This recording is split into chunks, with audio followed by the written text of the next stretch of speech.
Fireside Chat. What is the next step of blockchain and DeFi investments?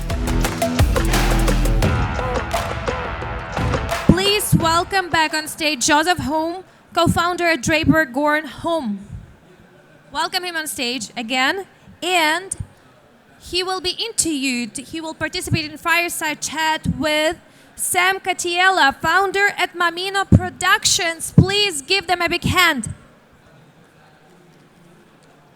So in that case, obviously, Sam is might be a bit late. Maybe I have a proposal. I may ask you some questions, Josef. Or if Sam is joining you, maybe he will substitute me in a panel. What would you say in that case? Okay, so Sam was here. If Sam Catiella can hear us, please join our stage. If you're not here, in that case, probably I'll jump on this fireside chat myself. Probably Sam. Habibi. Oh, he's here. I was about to start a fireside chat without you, Sam. So please, one of the things that you have to remember about our stage, and me as a host, I'm taking care of it. Please, I'm asking everyone be punctual. I really like in terms of the conferences that everyone is punctual. Anyway, next time, please be on time. Which one you feel more comfortable in. So please give them a big hand. The fireside chat is about to start. Thank you. So I didn't know that it's such a noisy environment here, so we have to raise our voice today. And I'm so happy to have him on my side to give you a little bit of fire today, even though we are friends, but on stage we are not friends. Oh my God. So let's do it. Are you excited to do it? Yes, let's do it. Very.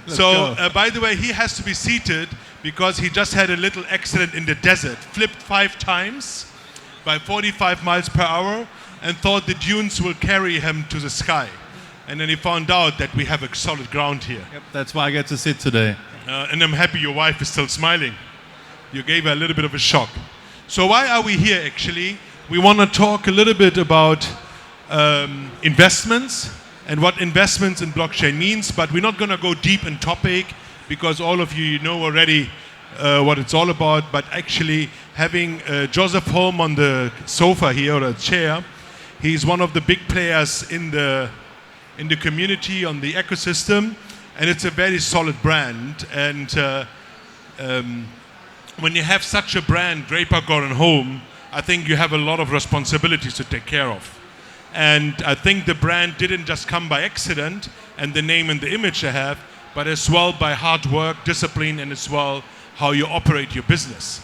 So what I would like on behalf of the audience to know, in short, what are the 3 key components to carry out a responsibility related to, let me call it, a sophisticated investment? Yeah, sure. First of all, thanks for the introduction and thanks for being here and doing this with me. I'm super excited about it. We've been talking about this for a while. And I touched on it at the previous panel. Being an entrepreneur turned VC and not a finance guy by trade, to me it was always very important to treat entrepreneurs the way I wanted to be treated back in the day when I was raising money, which is number one, if it's a no, give them a quick no and tell them honestly, but in a productive way, why it's not working out, why it's not a good fit. And if it's a yes, also follow through quickly with actually funding the deal, right? At the pre-seed, seed stage that we are most active in, we invest in teams more than business plans. There is no, data to really analyze. You can't really get a 10-page due diligence document on something. It's just 2 guys with an idea. And I think as far as adding value, we focus on naturally companies that when I listen to a pitch and I have 3 other portfolio companies that I want to connect this particular company with because they will be very complementary, then that makes a lot of sense. And those, I think, were the 3 main things that we try to do and look at when making investment decisions. So when I came from over there to here, I saw a lot of booths, stands, and the most of them, I think they want to sell something, right? They're looking for investment. Are you looking for investment as well? No? You have nothing to sell? No, stand up for a second. He's the only one here has nothing to sell. A big applause for him. No, it's okay, I got it. So what I want to say here is there are so many people and so many organizations with smart, crazy, innovative ideas. Are game changers and are actually maybe the big shots of tomorrow we don't know about today. So it's a very crowded environment of people that want something, right? And they want to do something. How do you find out who's good, who's not good? Because when you say you invest in teams, which are human capitals, there can be headhunted right and left, or free rider effect, or whatever. So how you make sure that your investment is parked well, and how you call a decision that your investment makes sense? Well, I mean, to be fair, early stage investing is very risky. So, by default, you're going to have a higher rate of failures than at a later stage. But maybe it's being an entrepreneur for 25 years. Maybe it's because I've lived in LA for almost 10 years. I don't know if I can say this on stage, but my BS radar is pretty well developed. So when I, spend 5 minutes with an entrepreneur and all they want to do is sell me a token, then it doesn't take very long to, cut through the noise. And there are gems out there. I haven't had time to actually check out the expo floor, but I will later. And you just have to become really quick in making your decisions so that you have time to actually look at the good deals. Okay, if I come to you and pitch a project, and I think I have the invention of the world and the year, and I'm actually the best of all of them, how long you give me to convince you to make the right impression? If you sell it like this, it was going to take me 2 seconds, I'll give you all my money. No. I think he's offering me a job, but that is a different discussion we have backstage. Now let me do it again. So how long somebody should focus on selling the pitch?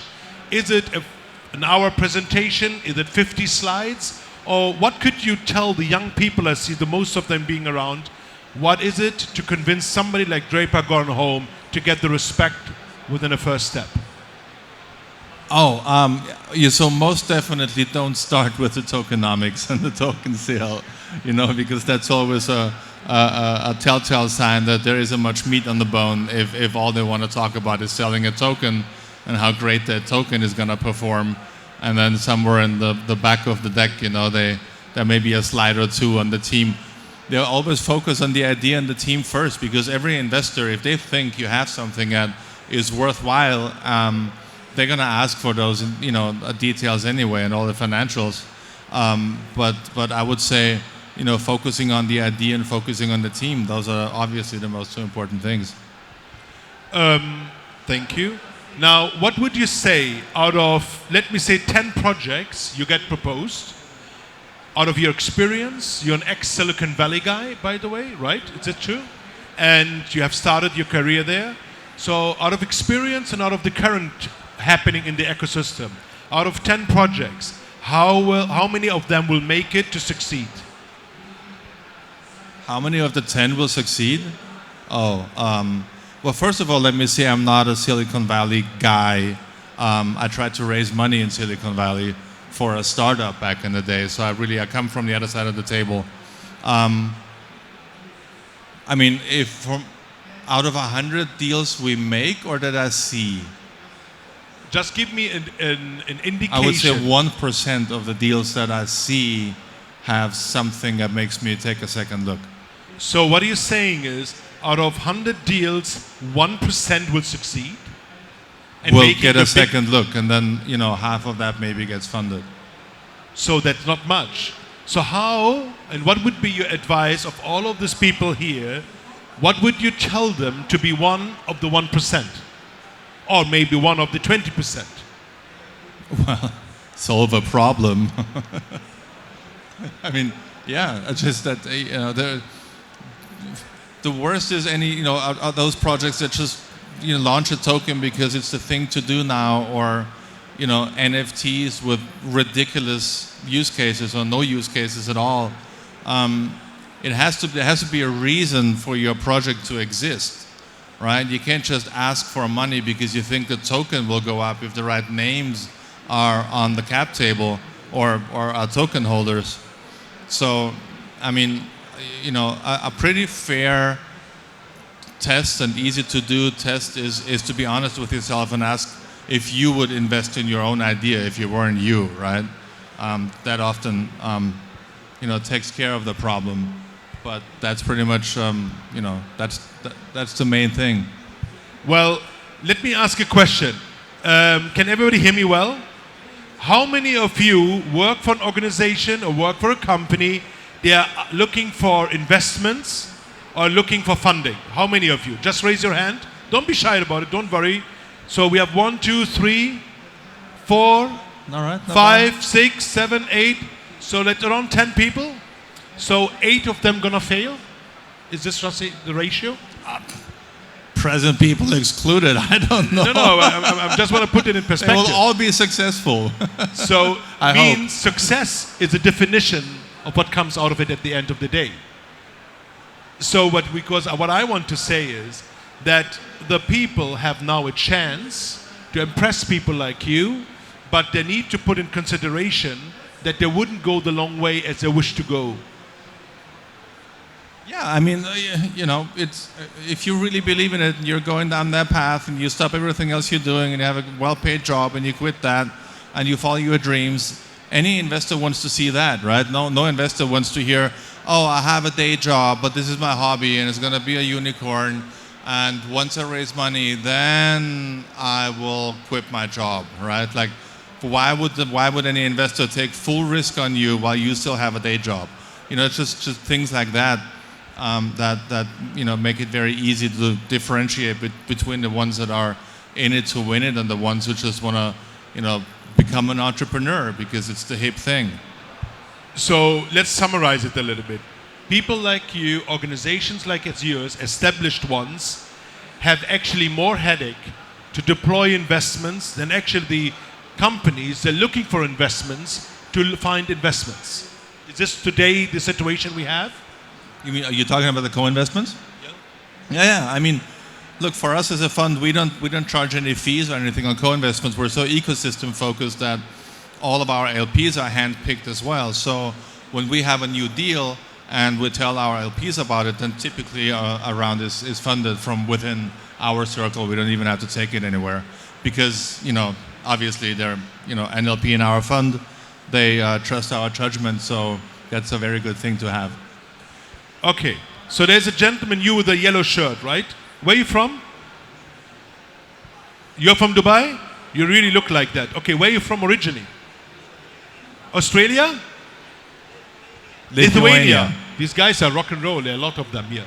So you're looking for investment. I saw you raise your hand. How much are you looking for? 4 million? You shouldn't say this. You say we're looking for somebody to trust in us. Okay, again, how much money are you looking for? Oh, he got it. He learned very quickly. Looking for smart money. Yeah, he's good, huh? So, let me say, how many people you have working for you in your organization? 4. Do body language. 4. Would you give him somebody random a chance to talk to you, or does he has to go through a process before being able to sit with you? Well, geez, dude, you're not putting me on the spot at all. Of course. Look, suddenly he looks for money too.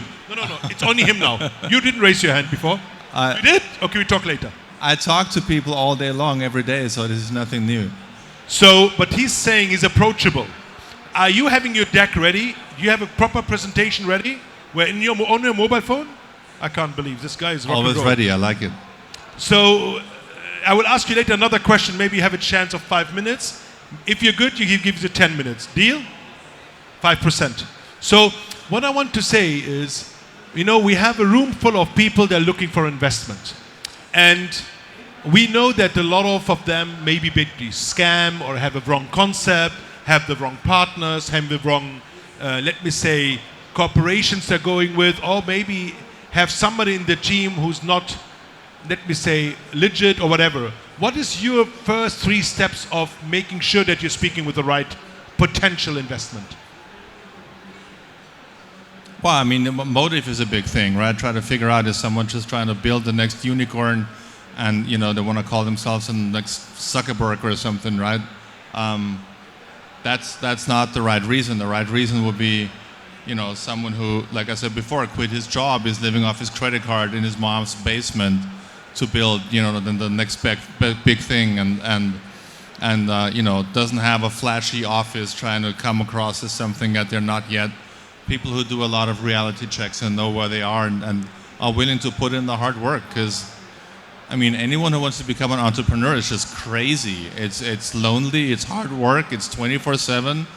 It's really, it can be very frustrating until you become successful, and that's what we all see on TV. And there's a lot of misconception, I think, as to how much work it really takes to become successful. So it's a lot of that, like you're just really trying to get to know the founders, understand their motivation. I personally like people who have failed before. I just think that if you're talking to an entrepreneur who's tried before and failed, they will work that much harder to not experience this pain again, because it's few things are more painful than to fail at entrepreneurship. And we all have, we all have failed at some point at something. So I think that always helps. There's nothing worse than the 23-year-old who has never fallen on his face trying to tell you how they can conquer the world, versus a 45-year-old dude who's been there and just got a family and kids and a mortgage and responsibilities that will make sure he's not going to be falling off the cliff after some crypto party and not show up at the office for a week. So, now let me do a little, we have another 14 minutes, so let's do an experiment. Are you okay with that? Okay. Can I answer later? Let's do an experiment. You looking for funding for your company? Would you mind to stand up for a second? Where are you from? From UK? Where are you originally from? Let me look at you because of the light. Sam.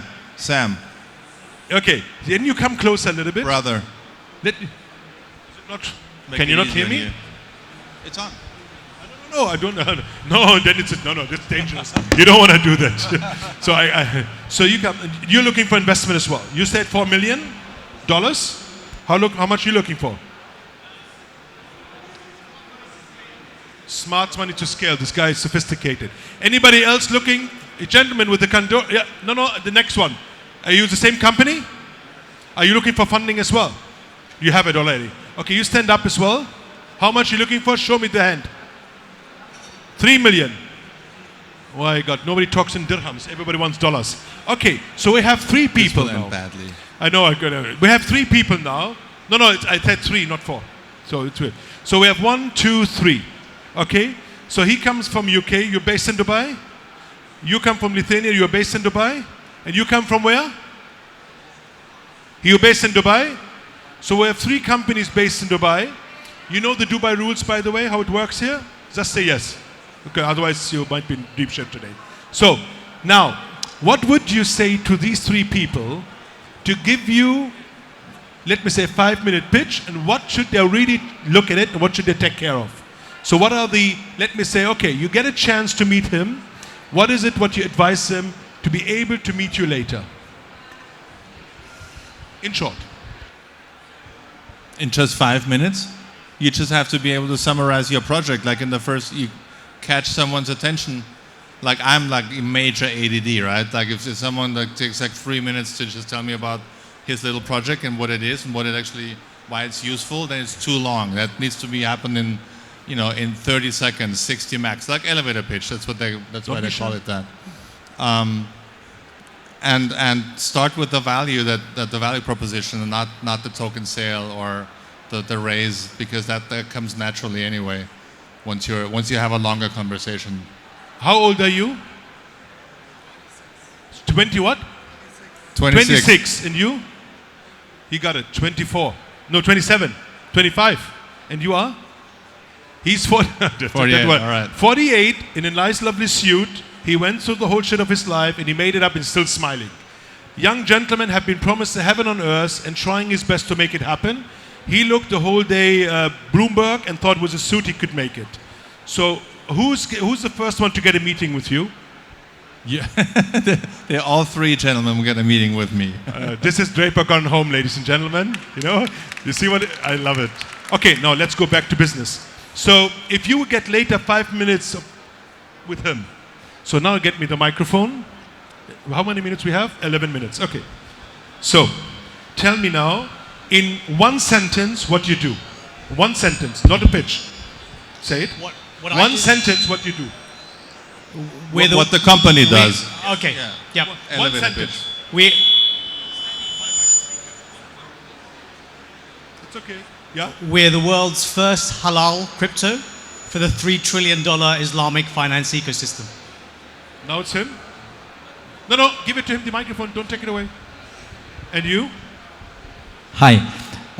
We are creating 3D NFT marketplace, and once you own the NFT, you are able to transfer it to the metaverse. And you? All right. We're trying to get the, Closer. yeah, we're trying to get most Arabic team with us because He has the money, not me. Yeah, because in the Middle East region, not most people, Arabic people, they know about NFTs, about crypto. We're trying to train them, build up our team. So this is our goal at the end, to build my team first. One sentence we said. Yeah. Thank you. So, who's the first one to have a meeting with you? Guys, it's an open game. You acknowledge it because you took the mic. So don't be upset if he says 1 or 3 or 2. Who's the first How one? about, let's just keep it simple. 1, 2, or 3. So, sophistication, challenging, and trying to make it happen. Well, I'm a numbers guy, dude. Statistically, this gentleman has the best chance of actually launching a successful startup because you make most of your money in your 40s and you run the most successful companies in your 40s, so that makes sense. But I like the metaverse play, and we actually just had a meeting about that earlier today. And I haven't really understood yet what you do, but I want to hear it. So there But you go. maybe he was shy. First Yeah, time, I mean, I it get was a bit of I'm a shy challenge. too. Now. He was cool. I think he's not doing it the first time. Well, I don't know what halal compliant crypto means, but But it sounds good. it sounds compliant. You're from Dubai, gentlemen? Where are you from? Can somebody from Saudi? I can see it look. Did you hear what they said? Would you invest in one of the three? Would you give them as well 5 minutes to talk with you? Just say yes because it looks good. Good, thank you. I need the quota, you know. So you have 2 people already to talk to. So what we will do, we have 8 minutes and 50. Sit down, relax, understood what he tried to say between the lines, and make your 5 minutes happen. Maybe you get another meeting for an hour. Done? Done? Can we do that? For sure. Okay, thank you. No. Thanks, guys. So you want to talk with me? I have no money to give, my friend. So, I just spend people's money. What did he say? I think the question is equity versus tokens preference. That's a really, really good question. I just feel that, if you have a long-term outlook and really want to work with teams and help them scale this from a pre-seed idea to maybe an IPO, you need a 10-year horizon, and I think that only equity deals actually align founders and investors in a way that is long-term viable. But that always obviously comes with the caveat that if tokens are raised at a later stage, then the equity investor always asks for their pro rata of the tokens, because otherwise that'd be unfair again. But there is nothing worse than a company raising tokens and all you get is tokens, no equity, and then you give them all your money and the project fails, and a year later they come back to you and say, hey, we launched this new token, and you're like, oh yeah, that's awesome. How many do we get for the ones that we bought from last year? And the answer is like, oh yeah, no, it's a new token, but I'll give you a discount. So that just doesn't really align founders and investors. So we stay away from token-only deals. You got your answer? He said very good. He liked it. Thank you. You're starting good. You're making it right. So now, you're looking for funding as well. Look to your right. He has a big cash. Just make change. So What I want to ask you now, that's a very important question for me, and I think maybe indirectly for everybody else. How does the future investment look like? What is the future of money? Are we investing in fiat? Are we investing in complete different ways and manners? Are we exchanging opportunities? What does actually future of investment mean to you? So it's also a very good question. I think that, if money, it depends, right? So if money stays as cheap as it is now and there is an abundance of money, you can always get dumb money, probably at better terms than from someone who brings a brand name and experience to the table. I think that, it really depends on what kind of investor you want to be. Again, if you have a short-term outlook, you're just trying to buy a token and then, dump it at the first opportunity you have, then, that's cool. People can do that too.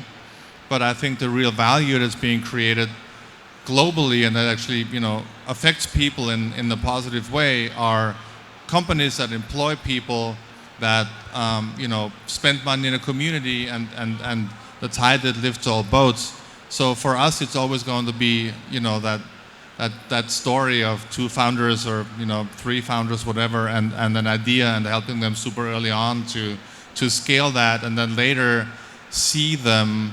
One of our portfolio companies, for example, that was one of the first investments we made, Lunar Crush, and without saying the name, we just found out that our portfolio company made an investment in another deal that we're coming in now. And to see that, for example, one of our portfolio companies growing to a size where they can make investments and they start supporting entrepreneurship, I think that's where it's at for us.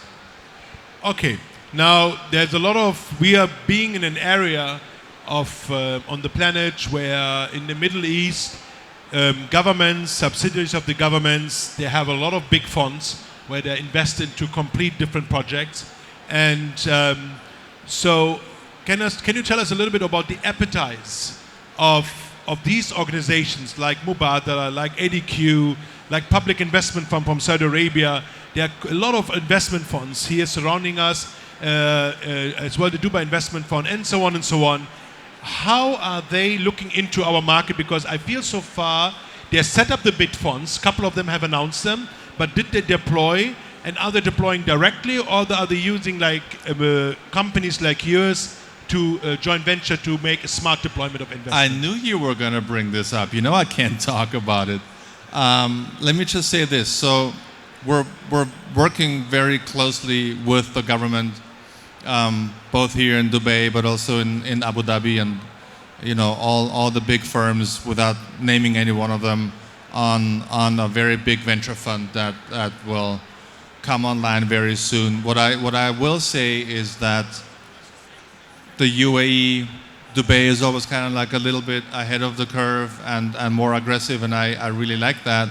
But Abu Dhabi is now also realizing that they have to do more as a country, and now with federal regulation coming down from ESCA, and really there being more clarity, not just for the startups, but also for us as investor and LPs who are investing in those funds, that this ecosystem, and it's not a coincidence that we're here, right? I mean, I did come for the good weather, but I stayed for the blockchain ecosystem and the regulation and the way the government is doing things here, and we have exciting times ahead.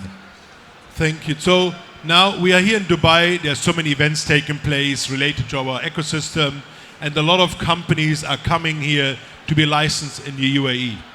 So would you advise these young companies that really have the big hope to achieving and to be part of the game-changing world we're actually experiencing, would you say Dubai/the region is the right place to be established from the investor point of view? Is Dubai, Abu Dhabi, probably as well Riyadh, these three big capitals within this region, or Bahrain now, and so there are some, couple of destinations are waking up and doing the open doors game. But is this the right place to be? Are you recommending companies to come here? I can't really speak to Saudi, but as far as the UAE are concerned, this is absolutely the most thriving blockchain ecosystem that I've ever seen anywhere around the world, with